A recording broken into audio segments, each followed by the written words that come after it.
হালাল রুজির পিছনে ছুটুন।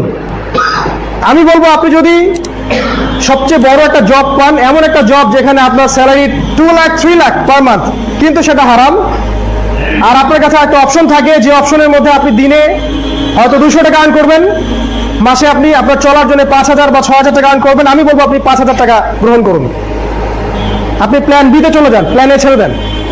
প্রত্যেক সেই মানুষ যারা কায়িক পরিশ্রম করে হালালভাবে উপার্জন করে খাচ্ছে, হোক সে মুদি দোকানদার, হোক সে অটো চালক, রিক্সা চালক, হোয়াটএভার, তারা আমার কাছে, ইসলামের কাছে, আল্লাহ এবং তার রাসূলের কাছে অনেক বেশি সম্মানিত সেই সব ব্যক্তির চেয়ে যারা সুদের সাথে জড়িত, যারা ঘুষের সাথে জড়িত, যারা হারাম ব্যবসার সাথে জড়িত।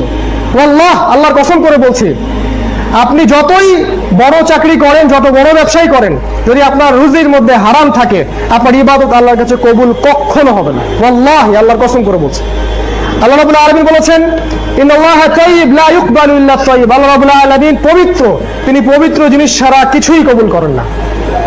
ওয়াজারু মা বাকিয়া মিনার রিবা, সুদের সবকিছু ছেড়ে দাও যদি তোমরা আল্লাহ তার রাসূলের প্রতি বিশ্বাস করেই থাকো, না হলে আল্লাহ এবং তার রাসূলের সাথে যুদ্ধের ঘোষণা শুনে রাখো।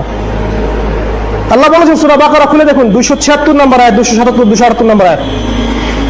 3টা পাপ আছে সুদের: মায়ের সাথে জিনা করা, আল্লাহ তার রাসূলের সাথে যুদ্ধ করা, 36টা মেয়েকে ধর্ষণ করলে যে পাপ হয়, 1 দিরহাম সুদ খেলে সে পাপ হয়। রুজির পিছনে ছুটুন যেটা হালাল। শশা বিক্রি করেন, অটো চালান, সবজির ব্যবসা করেন, হোয়াটএভার, কোনো সমস্যা নাই, কিন্তু হারাম রুজির পিছনে ছুটবেন না। আল্লাহ আপনার ওই রিজিকের মধ্যে বারাকা দিবেন যেটা ওইখানে দিবেন না।